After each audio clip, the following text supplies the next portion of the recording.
War on the ground was a messy affair. Everybody knew it, too.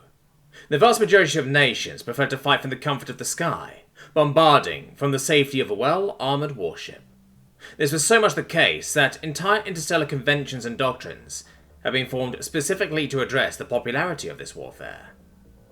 By the time the humans arrived on the galactic stage, most nations had completely disbanded their ground forces in favour of simply bombarding an objective, with that objective then being surrendered once a certain threshold of damage had been inflicted in accordance with galactic convention.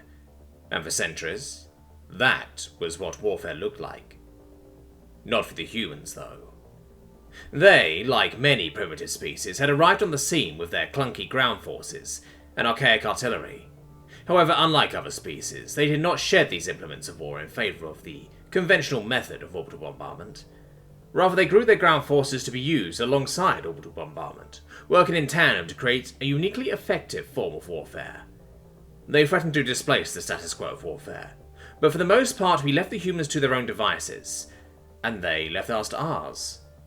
That was until the arrival of the Horde.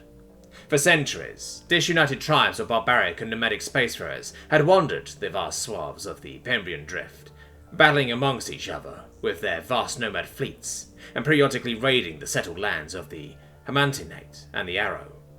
For the most part, however, they had kept to themselves in their own corner of savage space. That changed in 2892, however, with the arrival of the Malam. A legendary warrior among their people, the Malam had united the disparate tribes of the Pembrian Drift, and had organized them into one body.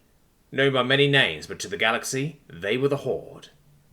The Horde first swept into the Humantinate. The Humantinates had long fought against the Nomads for centuries of their history, and were adept at countering the tactics and ships. They fought long and bitterly, forcing the Horde to pay for every system gained, with 100 ruined vessels. I owe it to the Humantinate that we survived the Horde. They brought us the valuable time we needed to organize to counter the threat. But, inevitably, the Humantinate crumbled beneath the Horde, and they turned their attention to the Arrow. The Arrow, widely regarded as galactic pushovers, elected to surrender to the Horde. They were forced to give up their resources to the Horde, and their ships were repurposed to join their war of conquest. In exchange, they were spared total annihilation. The war between the civilized galaxy and the Horde drew on for decades. Our combined fleets were a match for those of the Horde, but the Horde did not follow galactic convention on the ground. We could bombard them, ruin their fortresses, decimate their cities, even glass their continents, but nothing beyond cracking the very planet would rid them of it. As long as a hostile planet or station was present, no ground could truly be gained with an adversary gathering strength from behind, and so the war settled into a stalemate, with the Horde being defeated in space, and us being unable to beat them on the ground. And that was until the humans came to help. They had lost one of their core worlds, an industrial world known as Harmony, to a surprise Horde attack. The population had been massacred, and the resources pillaged for the war effort, and humanity had been left with a bloody, barren world that billions had once called home. Humans were a species that, while inherently combative with one another, displayed a high level of camaraderie as a whole.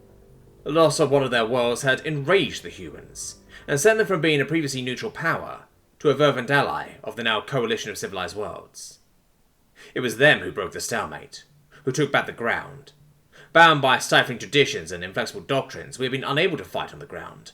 The humans, however, were never more adept at it.